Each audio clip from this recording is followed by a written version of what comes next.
Assalamualaikum warahmatullahi wabarakatuh. Hai anak-anak, bagaimana kabar kalian? Pastikan kalian dalam keadaan sehat dan siap menerima materi pembelajaran hari ini. Tentu harapannya agar pembelajaran hari ini dapat berjalan baik dan efektif. Untuk itu, mari kita simak materi berikut.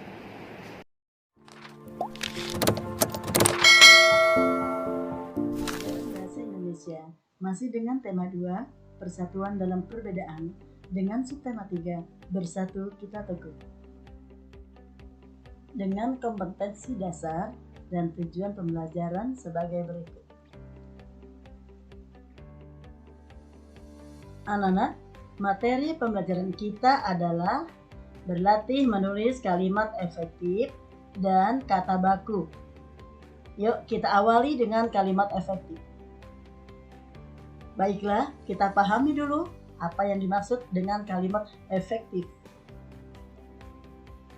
Kalimat efektif adalah kalimat yang dapat menyampaikan gagasan kepada pembaca dengan cara yang efisien dan tersusun berdasarkan kaidah dan struktur bahasa Indonesia yang baik dan baku sesuai dalam Pedoman Umum Ejaan Bahasa Indonesia.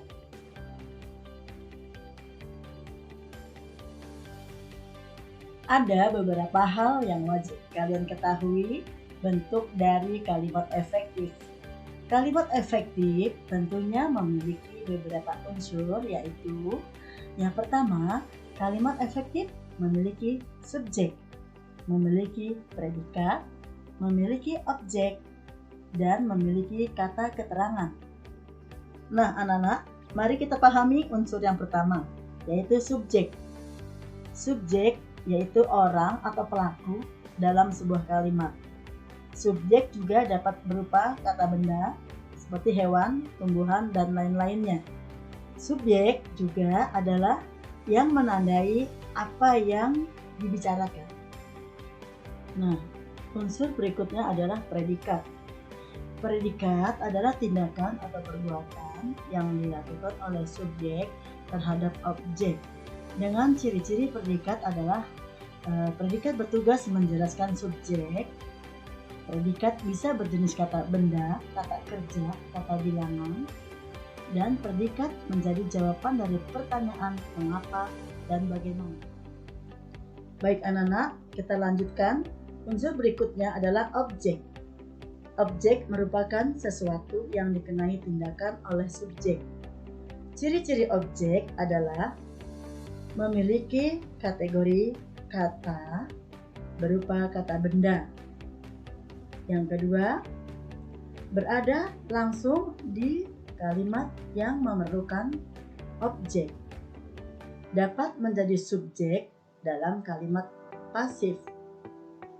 Dapat diganti dengan kata gantinya. Baik, kita lanjutkan. Unsur berikutnya adalah kata keterangan.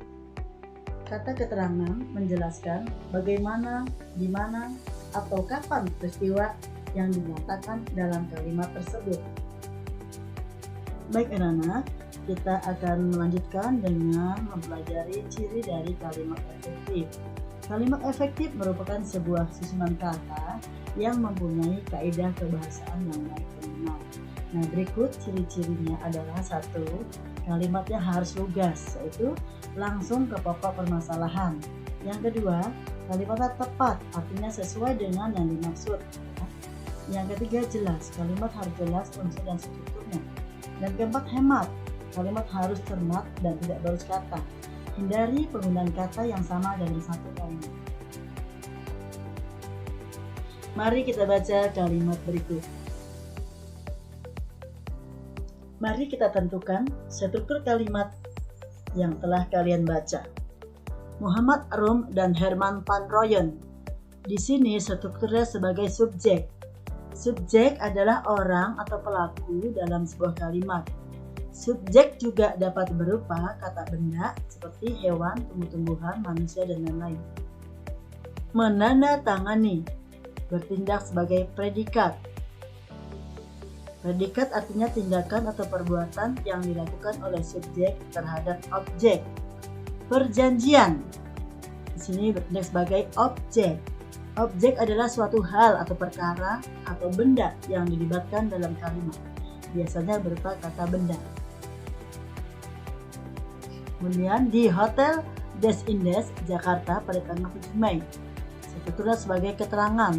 Keterangan adalah penjelasan mengenai tempat, waktu, atau lainnya dalam sebuah kalimat.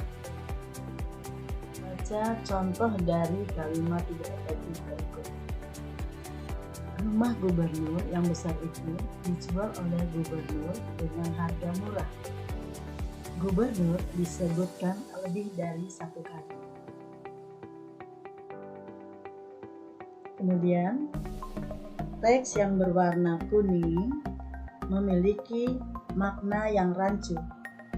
Gubernur yang besar pemilik rumah atau rumah besar milik gubernur. Mari kita ubah kalimat tidak efektif tersebut menjadi kalimat efektif. Yang tepat adalah rumah besar milik gubernur itu dijual dengan harga murah. Berikut kita lanjutkan belajar mengetahui kata baku dan tidak baku. Kata baku dan tidak baku. Kata baku adalah kata yang penggunaannya sudah sesuai ejaan dan aturan pedoman bahasa Indonesia yang baik dan benar, yang bersumber pada Kamus Besar Bahasa Indonesia dan Pedoman Umum Ejaan Bahasa Indonesia. Kata tidak baku merupakan kebalikan dari kata baku, yang penggunaannya tidak sesuai aturan dan kaidah berbahasa Indonesia yang sudah ditentukan sebelumnya. Ketidakbakuan sebuah bahasa tidak hanya ditentukan dengan penulisan yang tidak sesuai pedoman, namun juga bisa terjadi karena salah penulisan, pengucapan yang salah, dan susunan kalimat yang tidak sesuai. Kalimat tidak baku lebih sering digunakan dalam percakapan sehari-hari. Perbedaan kata baku dan tidak baku. Perbedaan kata baku dan tidak baku terletak pada fungsinya.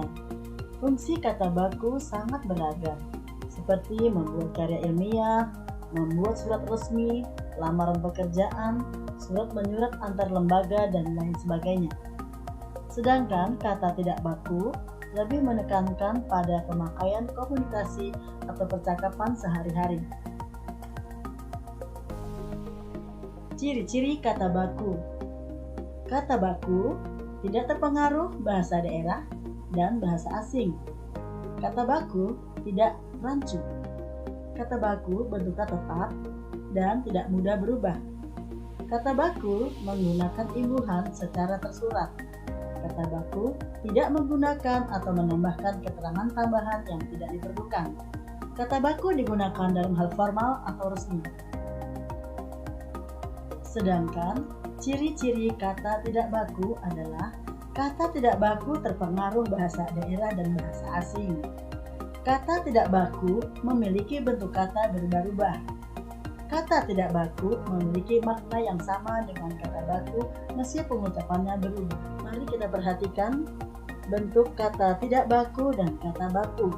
Perhatikan perbedaan penulisannya. Kata efektivitas berbeda yaitu dengan kata baku efektivitas. Di sini perbedaannya terletak pada huruf F dan V. Mengapa demikian? Karena kata baku dari efektivitas diambil dari bahasa asing.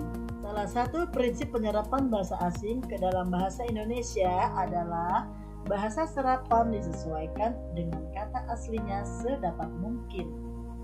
Prinsip ini dapat membantu kita dalam menentukan mana kata serapan yang baku.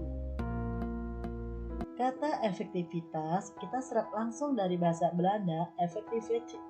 Menurut pedoman umum pembentukan istilah, akhiran i, th, dan i, ty dalam bahasa Inggris diserap menjadi itas. Maka bentuk yang baku adalah efektivitas karena huruf yang dipakai dari bahasa sumbernya adalah V, bukan F. Seperti kata atlet, bentuk baku yang sesuai dengan Kamus Besar Bahasa Indonesia adalah atlet, bukan atlet, karena diserap dari bahasa Inggris atlet. yang memakai huruf E, bukan I. Demikian anak-anak, materi hari ini. Mari kita lanjutkan dengan menjawab 10 soal latihan. Teliti sebelum mengerjakan. Selamat mengerjakan. Alhamdulillah, pelajaran hari ini sudah selesai. Semoga anak-anak dapat memahami penjelasan dari Ibu. Sampai bertemu di pembelajaran berikutnya. Assalamualaikum warahmatullahi wabarakatuh.